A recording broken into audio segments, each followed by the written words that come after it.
প্রিয় উপস্থিতি, শাওয়াল মাসের দ্বিতীয় জুমা, মাহে রমাদান আমাদের কাছ থেকে বিদায় নিয়েছে। আরও আগেই যে ইবাদত বন্দেগী আমরা করেছিলাম মাহে রমাদানে, একাগ্র চিত্তে আমরা ইবাদত করতে পেরেছি, কারণ হচ্ছে শয়তান আমাদেরকে ওয়াসওয়াসা দেয় নাই। শয়তান বন্দী ছিল, শয়তান এখন মুক্ত।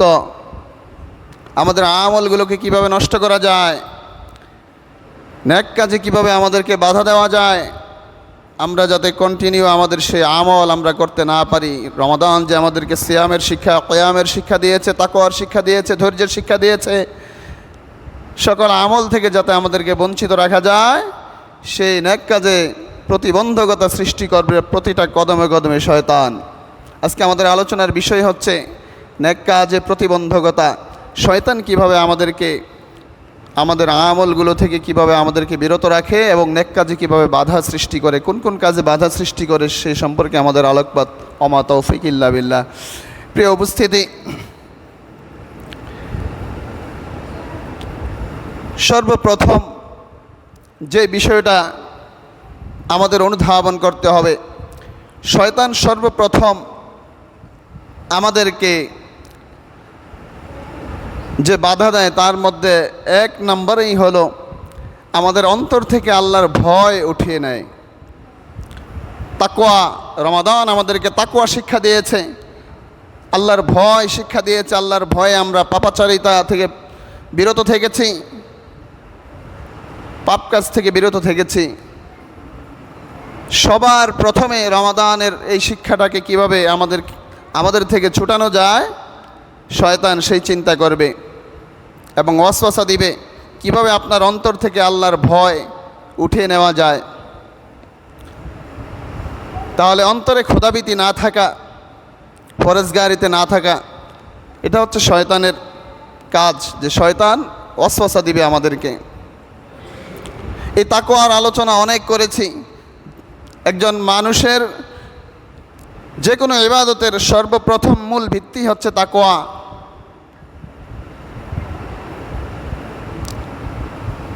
এই তাকওয়ার উপর ভিত্তি করে আপনার ইবাদত বন্দেগী সব কিছু কবুল হওয়ার সম্ভাবনা এবং কবুল হয়েই থাকে।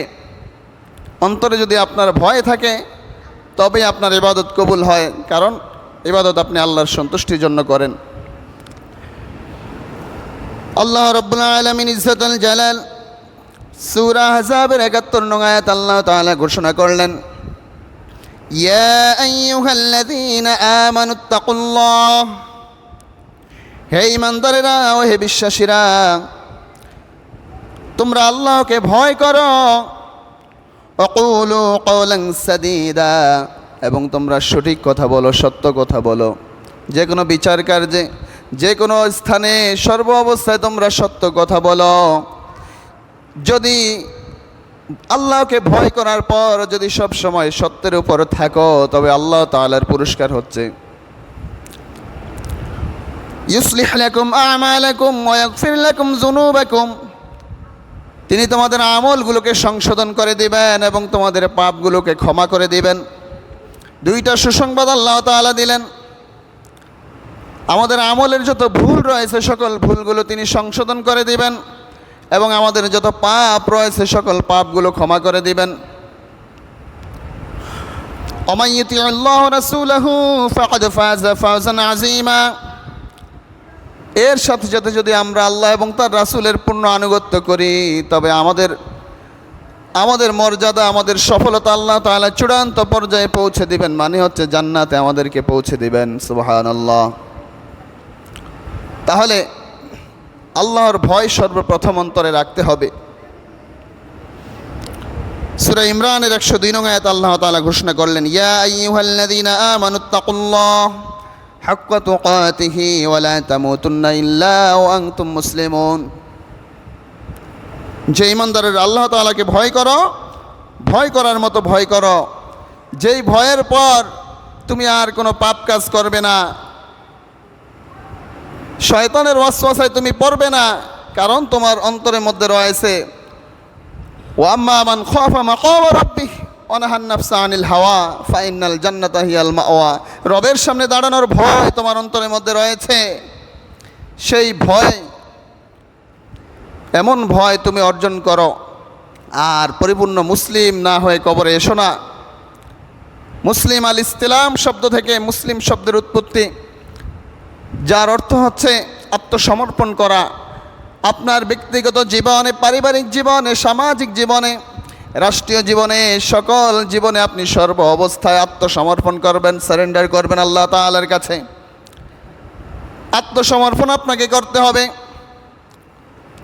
যে আল্লাহ তাআলা আপনাকে দেখছেন। আপনার অন্তরের মধ্যে আল্লাহ তাআলার ভয় সদা সর্বদা থাকবে। রবের ভয়ে আমলে সাইয়্যা থেকে বিরত থাকবেন, আর রবের ভালোবাসা অন্তরে রেখে আমলে হাসানা বেশি বেশি করবেন। ঘুষ আপনাকে হাতছানি দিয়ে ডাকবে, সুদ আপনাকে হাতছানি দিয়ে ডাকবে, জেনা ব্যভিচার হাতছানি দিয়ে ডাকবে, ফিরেও তাকানো যাবে না। যাদের হৃদয়ে আছে আল্লাহর ভয়, তারা কভু পথ ভুলে যায় না। আল্লাহর প্রেম ছাড়া এই দুনিয়ায় কারো কাছে কোনো কিছু চায় না। গভীর আধারে যারা সেজদাতে রয়, দু চোখের শ্রুতে নদী যেন বয়। ছলনার হাতছানি যতই আসুক, ছলনার হাতছানি যতই আসুক, পিছনে ফিরেও তাকায় না। ঠিক না? যতই পাপ কাজ আপনাকে হাতছানি দিয়ে ডাকুক না কেন, তাকানো যাবে? কারণ আপনার অন্তরে রবের ভয় রয়েছে। প্রিয় উপস্থিতি, তাহলে শয়তান প্রথমে এই কাজটা করবে, আপনার অন্তর থেকে রবের ভয় উঠিয়ে নেবে। আর এর কারণেই মসজিদে আজান হবে, আর আপনি দোকানের পারে বসে গল্প গুজব গিবত শিকায়েতে মগ্ন থাকবেন, জুয়া খেলায় মগ্ন থাকবেন, মানুষের সমালোচনায় মগ্ন থাকবেন, মসজিদে আসবেন না। কারণ শয়তান আপনার উপর ভর করেছে, আপনার অন্তর থেকে আল্লাহর ভয় উঠে নিয়েছে। ন্যাক কাজে প্রতিবন্ধকতার 2 নং বিষয় হচ্ছে ইমানের উপর অবিচল না থাকা। মুখে বলি আমি ইমানদার, নাম আমার ইমান আলী, কিন্তু এই ইমানের কি অর্থ হলো? শুধু মুখে বললাম আমার ইমান আছে, আমলের প্রয়োজন নাই। আল্লাহ রাব্বুল আলামিন ইজ্জতুল জালাল এই সমস্ত মৌখিক ইমানদারদেরকে উদ্দেশ্য করে আল্লাহ তাআলা বলেন, ইয়া আইয়ুহাল্লাযীনা আমানু আমিনু বিল্লাহি ওয়া রাসূলিহি ওয়াল কিতাবিল্লাযী নাযালা আলা রাসূলিহি ওয়াল কিতাবিল্লাযী আনজালা মিন ক্বাবল ওয়া মান ইয়াকফুর বিল্লাহি ওয়া মালাইকাতিহি ওয়া কুতুবিহি ওয়া রুসুলিহি ওয়াল ইয়াউমিল আখির ফাকাদ দাল্লা দালালাম বাঈদা। আল্লাহ তাআলা ইমানদারদেরকে উদ্দেশ্য করে বলেন, আমিনু বিল্লাহ, যে হে বিশ্বাসীগণ, তোমরা আবার ইমান আনো। ইমান আনা হয় নাই ঠিক মতো। মুখে যতই বলি আমি ইমানদার, নাম আমার ইমান আলী, তার মানে ইমান সঠিকভাবে আমাদের মধ্যে নাই। এ কারণে আল্লাহ তাআলা পুনরায় আবার বললেন, আমিনু বিল্লাহ, তোমরা আল্লাহর উপর ইমান আনো, ও রাসূল এবং তার রাসূলের উপর ইমান আনো। তার মানে হচ্ছে আল্লাহর আনুগত্য করো, রাসূলের আনুগত্য করো পরিপূর্ণভাবে। ওয়াল কিতাবিল্লাযী নাযালা আলা রাসূলিহি, এবং তোমাদের রাসূলের উপর যেই কিতাব নাজিল হয়েছে সেই কিতাবের প্রতি এবং তার পূর্ববর্তী নবীদের উপর যেসব কিতাব, আসমানি কিতাব নাজিল হয়েছে সেগুলোর উপরে বিশ্বাস স্থাপন করো। ওমাই ইয়াকফুর বিল্লাহি, আর যদি আল্লাহকে অস্বীকার করো, তার রাসূলগণকে অস্বীকার করো, তার কিতাবকে, ফেরেশতাগণকে এবং পরকালে জবাবদেহিতাকে যদি অস্বীকার করো, ফাকাদ দাল্লা দালালাম বাঈদা, গুমরাহির চূড়ান্ত পর্যায়ে পৌঁছে যাবে, যেখান থেকে ফিরে আসার আর কোনো সম্ভাবনা নাই, অর্থাৎ জাহান্নাম অবধারিত। তাহলে ইমানের উপর অবিচল থাকা, ইমানের উপর অবিচল থাকতে হবে। কেমন ইমান আমাদের? যে ইমান প্রয়োজনের সময় আপনার অন্তরের মধ্যে জ্বলে ওঠে না। আপনি যে ইমানদার আপনি দাবি করেন, আপনার সামনে সুদ ঘুষ সব কিছু চলে, জেনা ব্যভিচার চলে, গান বাজনা চলে, আপনি ইমানদার হয়ে আপনি চুপচাপ সায় দিয়ে যাচ্ছেন। এমন ইমানদারদেরকে আমরা কিভাবে ইমানদার বলবো বলেন? যে ইমান প্রয়োজনে জ্বলে ওঠে না, যে ইমান সত্যনের কথা বলে না, যে ইমান বাস্তবে নাই, যে ইমান অন্তরে নাই, মুখে শুধু কথার কলি, কি করে তারে বলো ইমান বলি, কি করে তারে বলো ইমান বলি। যে ইমান দিন কায়েমের আন্দোলনের ধার ধারে না, যে ইমান নামাজ কালাম কোরআন হাদিস তাও পড়ে না, যে ইমান খাজার নামে মাজার গড়ে ফলুস কামায়, যে ইমান শিরকিয়াতের আমল করে ভীত না হয়, ঠিক না? শিরকিয়াতের আমল করে আবার এটাকে ইবাদত মনে করে।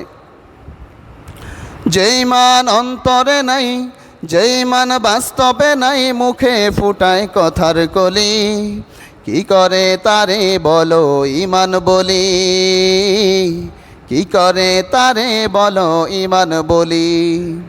কাজেই নিজেদেরকে ইমানদার দাবি করতে হলে আল্লাহ এবং তার রাসূলের পূর্ণ আনুগত্য করতে হবে। ওই মুখে ইমানদার কিন্তু কাজের বেলায় বেঈমানির চিহ্ন, এমন ইমানদারিত্ব আপনাকে নাজাত দেবে না।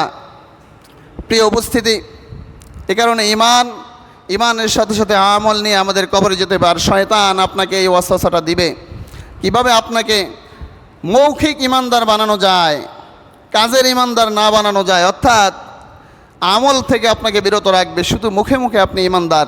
শয়তান চাইবে আপনাকে এমন ইমানদার বানাতে। কাজে সতর্ক থাকতে হবে, সতর্ক থাকতে হবে আমাদের। প্রিয় উপস্থিতি, ন্যায় কাজে প্রতিবন্ধকতার 3 নং বিষয় হলো নফসে আম্মারার অনুসরণ করা। শয়তান আপনাকে সদা সর্বদা আপনার এই নফসে আম্মারার চক্করে ফেলে রাখবেন।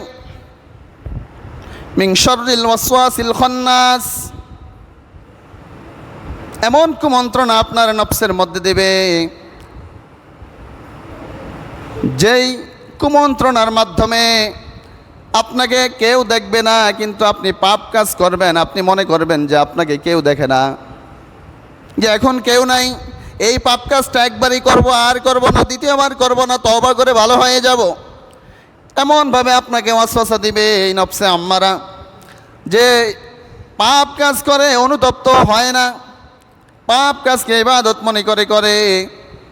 3 ধরনের নফস রয়েছে, নফসে আম্মারা, নফসে লাওয়ামা, নফসে মুতমাইন্না। নফসে আম্মারা ভুল করে, পাপ করে, সেটাকে জায়েজ মনে করে, ইবাদত মনে করে অনুতপ্ত হয় না। আর লাওয়ামা হচ্ছে ভুল করার পর সাথে সাথে অনুতপ্ত হয়, তওবা করে। মুতমাইন্না হচ্ছে এমন আত্মা যার মধ্যে কোনো পাপাচারিতা নাই, যে সবসময় যার অন্তরের মধ্যে আল্লাহ তাআলার ভয় রয়েছে, সে হচ্ছে এই মুতমাইন্নার অনুসারী। এমন বান্দার ব্যাপারে আল্লাহ তাআলার ঘোষণা সূরা ফজরের শেষ দিকে আল্লাহ তাআলা উল্লেখ করলেন, ইয়া আইয়াতুহান নাফসুল মুতমাইন্নাহ ইরজিই ইলা রাব্বিকি রাদিয়াতাম মারদিয়াহ ফাদখুলি ফি ইবাদি ওয়াদখুলি জান্নাতি। আল্লাহু আকবার। আল্লাহ তাআলা নফসে মুতমাইন্নার অধিকারীদেরকে আহলান সাহলান জানিয়ে যখন তারা দুনিয়ার জমিন থেকে বিদায় হবে, ওই সময় ফেরেশতাগণের মাধ্যমে তাদেরকে স্বাগত জানাতে থাকবেন। আর ফেরেশতাদের মাধ্যমে ফেরেশতারা বলবেন, ওহে প্রশান্ত চিত্তের অধিকারী বান্দা, দুনিয়াতে অনেক কষ্ট করেছ, পাপ কাজ থেকে বিরত থেকেছ, আজকে তোমরা চলে আসো, ইরজি ইলা রাব্বিকা রাদিয়াতাম মারদিয়া, সন্তুষ্ট মন নিয়ে খুশি মনে তোমাদের রবের দিকে ফিরে আসো, যে রবের কাছ থেকে তোমরা গিয়েছিলে দুনিয়ার জমিনে ইবাদত করার জন্য, সেই রবের কাছে আবার খুশি মনে ফিরে আসো, কারণ তোমাদের জন্য রয়েছে আল্লাহ তাআলার পক্ষ থেকে পুরস্কার। ফাদখুলি ফি ইবাদি ওয়াদখুলি জান্নাতি। আর ইল্লিয়িনের মধ্যে যেই মুতমাইন্নার অধিকারী আরও বান্দাগণ রয়েছে, সেই বান্দাদের সাথে শামিল হয়ে যাও, অতঃপর জান্নাতের মধ্যে প্রবেশ করো। আল্লাহ তাআলার ঘোষণা এই নফসে মুতমাইন্নার বান্দাদের প্রতি। শয়তান আপনাকে চাইবে আপনার অন্তর যাতে কখনো নফসে মুতমাইন্না না হয়, সব সময় যাতে নফসে আম্মারার মধ্যে আপনি আম্মারার চক্করের মধ্যে থাকেন। আপনার নফসটাকে সব সময় ওয়াসওয়াসা দিবে, কুমন্ত্রণা দিবে, অন্তর থেকে আল্লাহর স্মরণকে ভুলিয়ে দিবে। এ কারণে নফসকে এই আম্মারা থেকে বিরত রাখার জন্য সব সময় সদা সর্বদা জিকিরের সাথে থাকতে হবে। কলবের মধ্যে, অন্তরের মধ্যে আল্লাহর জিকিরকে গাঁথতে হবে।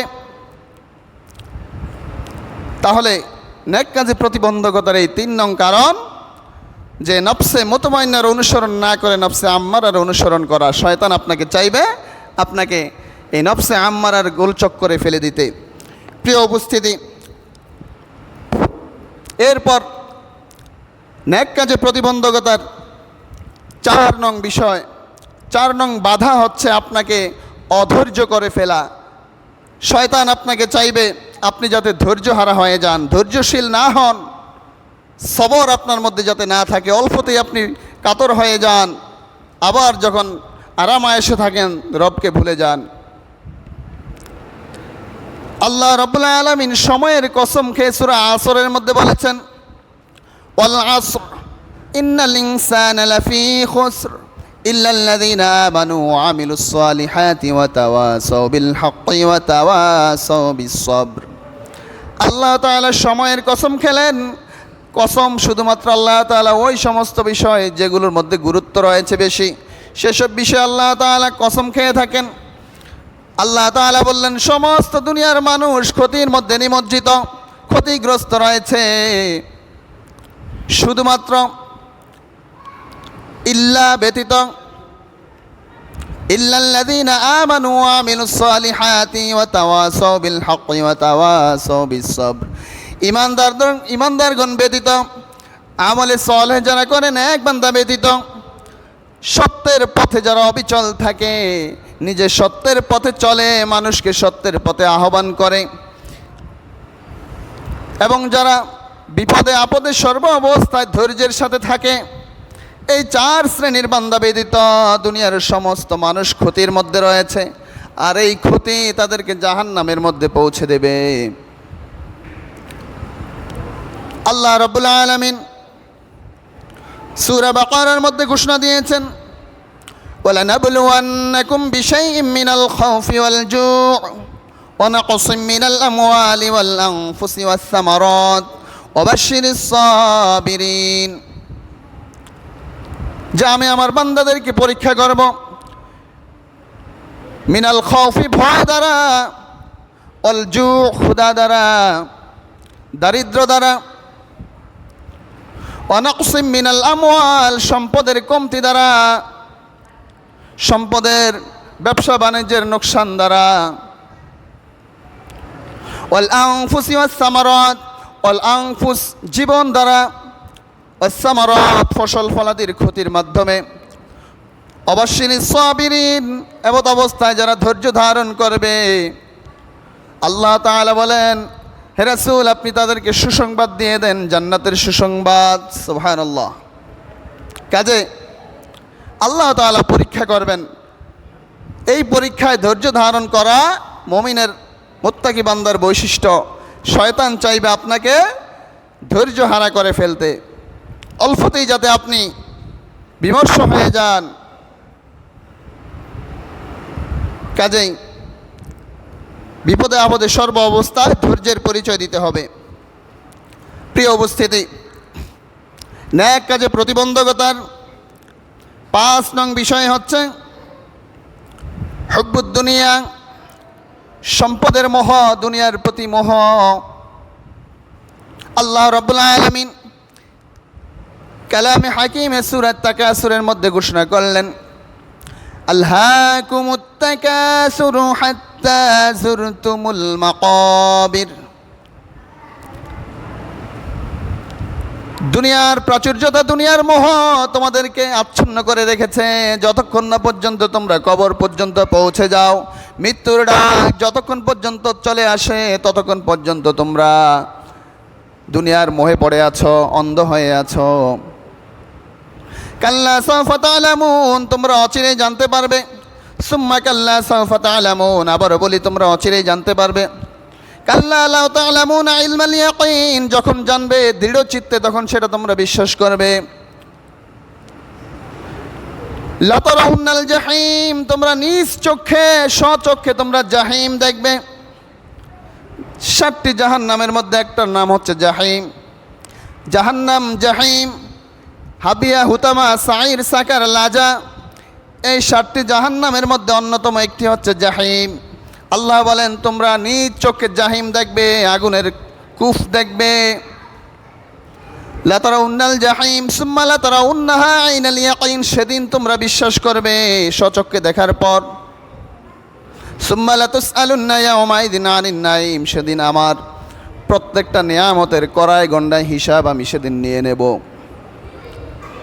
কাজেই হুব্বুদ দুনিয়া, দুনিয়ার মোহ বান্দাকে আমল থেকে ভুলিয়ে রাখে, ইমানের পথ থেকে বিচ্যুত রাখে। শয়তান চাইবে আপনাকে দুনিয়ার মোহের মধ্যে আপনাকে ফেলে রাখতে, আর সেটাই আমরা করছি। শুধু আমাদের চাই চাই চাই, আরও বেশি চাই, চাওয়ার কোনো আমাদের শেষ নাই। দুনিয়ার এই মোহের প্রতি আমরা বেহুশ হয়ে গিয়েছি। ওরে মানুষ হইছ বেহুশ দুনিয়ার পিছে, কি জবাব দিবে তোমরা আল্লাহরই কাছে?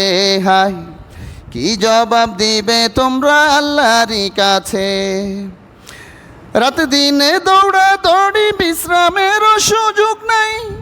নামাজ রোজা দূরের কথা, আল্লাহর নামটাও মুখে নাই। ঠিক না? শুধু দৌড়াদৌড়ি দৌড়াদৌড়ি দৌড়াদৌড়ি। হ্যাঁ, আল্লাহর নাম, নামাজ কালাম কিচ্ছু নাই, সব ভুলে গিয়েছি আমরা। রাতে দিনে দৌড়া দৌড়ি, বিশ্রামেরও সুযোগটা নাই। নামাজ রোজা দূরের কথা, আল্লাহর নামটা মুখে নাই। ঈমান আমল ছাড়া কি কেউ জান্নাতে যাবে? কি জবাব দিবে তোমরা আল্লাহরই কাছে? হায়, ওরে মানুষ হইছ বেহুশ দুনিয়ার পিছে, কি জবাব দিবে তোমরা আল্লাহরই কাছে? হালাল হারাম না মানিয়া কত টাকা করছো কামাই, এত টাকা রাখবে কোথায়? কাফনের তো পকেট নাই। ঠিক না? কাফনের কি পকেট আছে নাকি? টাকা পয়সা নিয়ে যাবেন, যেটার জন্য সারাদিন শুধু আরও চাই আরও চাই শুধু দৌড়াচ্ছেন, সব কিছু ভুলে গিয়ে। যদি এমনটাই হয় টাকা পয়সা সাথে নিয়ে যাবেন, তাহলে মরার আগে বলে যাবেন যে একটা পকেট বানিয়ে দিতে কাফনের মধ্যে, কাফনের কাপড়ের মধ্যে, সেই পকেটে করে নিয়ে যাবেন। হালাল হারাম না মানিয়া কত টাকা করছো কামাই, এত টাকা রাখবা কোথায়? কাফনের তো পকেটে নাই। টাকা পয়সা লইয়া কি কেউ কবরে গেছে? কি জবাব দিবে তোমরা আল্লাহরই কাছে? ওরে মানুষ হইছ বেহুশ দুনিয়ার পিছে, কি জবাব দিবে তোমরা আল্লাহরই কাছে? তাহলে হালাল হারাম তমিজ করতে হবে। কোন উপার্জনটা আপনার হালাল, কোনটা হারাম। হারাম শরীর কখনো জান্নাতে যাবে না, হারাম শরীরের ইবাদত কবুল হবে না। কাজেই হালাল হারাম বাঁচতে হবে, হালালকে হালাল মানতে হবে, হারামকে হারাম মানতে হবে। এটা মানা ফরজ, বিধান। এটা শয়তান চাইবে আপনার এই উপার্জনের মধ্যে অংশগ্রহণ করতে, আপনাকে হালাল হারামের তমিজ না করে আপনাকে এমনভাবে ধোঁকা দিবে, তখন আপনার কাছে সুদ ব্যবসা মনে হবে, ঘুষ এটা আপনার কাছে উপহার হাদিয়া মনে হবে। এমনিভাবে যত পাপ কাজে উপার্জন, পাপ পথে উপার্জন সেটা আপনার কাছে জায়েজ মনে হবে। কারণ শয়তান আপনার মনের মধ্যে ধোঁকায় জাল বুনেছে, হুব্বুদ দুনিয়া, আপনার এই দুনিয়ার প্রতি মোহ আপনার বাড়িয়ে দিয়েছে। তাহলে শয়তানের এই যে চক্রান্ত, এই চক্রান্ত থেকে আমাদেরকে বিরত থাকতে হবে। ন্যাক কাজে প্রতিবন্ধকতার 6 নং বিষয় হচ্ছে কুফরি ও শিরকের কাজকে ইবাদত মনে করে করা। সবচেয়ে গুরুত্বপূর্ণ বিষয়, আপনি যদি নাই জানেন যে কোনটা কুফর, কোনটা শিরক, কোনটা ইবাদত আর কোনটা কুফর, তাহলে আপনি কুফরি কাজকে, শিরকি কাজকে আপনি ইবাদত মনে করে করবেন, তখন আপনার সব শেষ। অথচ আপনি মনে করছেন আপনার দুনিয়ার আমলের পাহাড় নিয়ে আপনি কবরে যাচ্ছেন, আপনাকে রাখে কে? জান্নাত আপনার অবধারিত। এই চিন্তায় বিভোর হয়ে আপনি হাসরের ময়দানে দাঁড়ালেন, ফলাফল আপনার ফাঁকা। আল্লাহ রাব্বুল আলামিন ইজ্জাতুল জালাল কালামে হাকিমের সূরা কাহফের 102 নং আয়াত থেকে 106 নং আয়াত আল্লাহ তাআলা ঘোষণা করলেন, أفحسب الذين كفروا أن يتخذوا عبادي من دوني أولياء। ও মানুষ, তোমরা কি ধারণা করেছ যে কুফরি করবে, আমার ইবাদতের সাথে এমন কাউকে অভিভাবক বানাবে, ওলি বানাবে, আউলিয়া বানাবে এবং তার ইবাদত করবে, তার কাছে সাহায্য চাইবে, তার কাছে মাথা নত করবে, তার কাছে ধরনা দিবে। এই কাজ করার পর তোমরা কি এটা ধারণা করেছ? আফা হাসিবা, তোমরা কি এটা ধারণা করেছ যে আমি তোমাদেরকে এমনি এমনি ছেড়ে দিব? আল্লাহ তাআলা বলেন, কুল হাল নুনাব্বিউকুম বিল আখসারিনা আমালা। হে রাসূল, আপনি বলুন, আমলের দিক থেকে সবচাইতে বড় ক্ষতি তাদের হয়েছে। হাল নুনাব্বিউকুম, আমি কি আপনাকে সংবাদ দিব না যে আপনি তাদেরকে জানিয়ে দিবেন? বিল আখসারিনা আমালা, যে যাদের আমলগুলো বিনষ্ট হয়ে গিয়েছে তাদের এই সমস্ত কাজের কারণে। আল্লাযীনা দাল্লা, যারা পথভ্রষ্ট হয়ে গিয়েছে এই শিরক এবং কুফরের কারণে। সাইয়ুহুম ফিল হায়াতিদ দুনিয়া, সাইয়ুহুম আল্লাহ তাআলা ব্যর্থ করে দিয়েছেন ফিদ দুনিয়া, তাদের দুনিয়ার আমল। ওয়াহুম ইয়াহসাবুনা, অথচ তারা ধারণা করেছিল আন্নাহুম ইহসিনুনা সুনআ, যে তারা অনেক আমল করেছে, অনেক হাসানা করেছে, অনেক আমলের পাহাড় নিয়ে তারা হাসরের ময়দানে দাঁড়িয়েছে, তারা এটা ধারণা করেছে। অথচ আল্লাহ তাআলা তাদের আমলগুলোকে আগেই দুনিয়াতে থাকা অবস্থায় বিনষ্ট করে দিয়েছেন, ধ্বংস করে দিয়েছেন তাদের কুফর এবং শিরকের কারণে। উলাইকাল্লাযীনা কাফারু বিআয়াতি রাব্বিহিম, আল্লাহ তাআলা আরো ক্লিয়ার করে দিলেন পরের আয়াতে যে এদেরকে এই কারণে ক্ষতিগ্রস্ত করা হলো, আল্লাযীনা কাফারু, যেহেতু তারা অস্বীকার করেছিল বিআয়াতি রাব্বিহিম, আমার আয়াতকে, ওয়া লিকাইহি, এবং আমার সামনে দাঁড়ানোর, আমার সাথে সাক্ষাতের বিষয়টাকে তারা অস্বীকার করেছিল, মানে পরকালকে অস্বীকার করেছিল। ফাহাবিদাত আমালুহুম, সুতরাং তাদের আমলগুলো বিনষ্ট হয়ে গিয়েছে। ফালা নুকিমু লাহুম ইয়াউমাল কিয়ামাতি ওয়াজনা, সুতরাং আমি এই হাসরের ময়দানে তাদের জন্য কোনো মিজানের ব্যবস্থা রাখবো না, কোনো ওজনের ব্যবস্থা রাখবো না, কোনো পাল্লার ব্যবস্থা রাখবো না। বিনা ওজনে, বিনা পাল্লায়, বিনা হিসাবে তারা জাহান্নামী হয়ে যাবে। নাউজুবিল্লাহ। কোনো মাপা হবে না আপনার আমল, মাপা ব্যতীতই, কোনো ওজন দেওয়া ব্যতীতই সরাসরি বলবে জাহান্নামে নিক্ষেপ করো। কার কথা? আমার কথা না আল্লাহ তাআলার কথা? আল্লাহর কথা। যালিকা জাযাউহুম জাহান্নামু বিমা কাফারু, আর তাদের স্থান জাহান্নাম এই কারণে যেহেতু তারা অস্বীকার করেছিল, ওয়াত্তাখাযু, এবং গ্রহণ করেছিল, আয়াতিনা, আমার আয়াতকে অস্বীকার করেছিল, আয়াতি ও রাসূলি, আর রাসূলি, আমার রাসূলগণকে অস্বীকার করেছিল স্পষ্টভাবে, হুসুয়া, স্পষ্টভাবে। যখন তাদেরকে এভাবে টেনে হিঁচড়ে জাহান্নামে নিয়ে যাওয়া হবে, জাহান্নামের উত্তপ্ত আগুনে পড়ে তারা আর টিকতে পারবে না, আর্তনাদ করে বলতে থাকবে, অহুম ইয়াস্তারিখুনা ফিহা, আর্তনাদ করে বলবে, রব্বানা, হে আমাদের রব, আখরিজনা, আমাদেরকে বের করে নিয়ে যান, দুনিয়াতে আবার আমাদেরকে প্রেরণ করেন। নামাল সলিহান গায়রাল্লাযী কুন্না নামালু, আমরা পুনরায় গিয়ে আবার নেক আমল করে আসব, ভালো আমল করে আসব, আমাদেরকে আবার দুনিয়াতে পাঠান। আল্লাহ তাআলা ধমক দিয়ে বলবেন, আওয়ালাম নুআম্মিরুকুম মা ইয়াতাযাক্কারু ফীহি মান তাযাক্কার, যে বান্দা, আমি কি তোমাদেরকে এতটুকু সময় অবকাশ দেইনি, এতটুকু সময় কি আমি তোমাদেরকে দেইনি যে তোমরা উপদেশ গ্রহণ করলে না?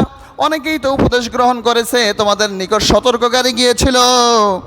ওয়াজাকুমুন নাযীর, সতর্ককারী সতর্ক করেছিল। নবী ছিল না, নবীর ওয়ারিসগণই মসজিদের মিম্বরে বসে বসে সতর্ক করেছে। এক কান দিয়ে শুনেছ, আরেক কান দিয়ে বের করে দিয়েছ। আজকে আল্লাহ তাআলা বললেন, ফাযুকু ফামা লিয-যালিমিনা মিন আনসার, যেহেতু সেদিন উপদেশ গ্রহণ করো নাই, কথা মানো নাই, আজকে স্বাদ গ্রহণ করো জাহান্নামের আগুনে, তোমাদের আজকে কোনো সাহায্যকারী নাই। কার কথা?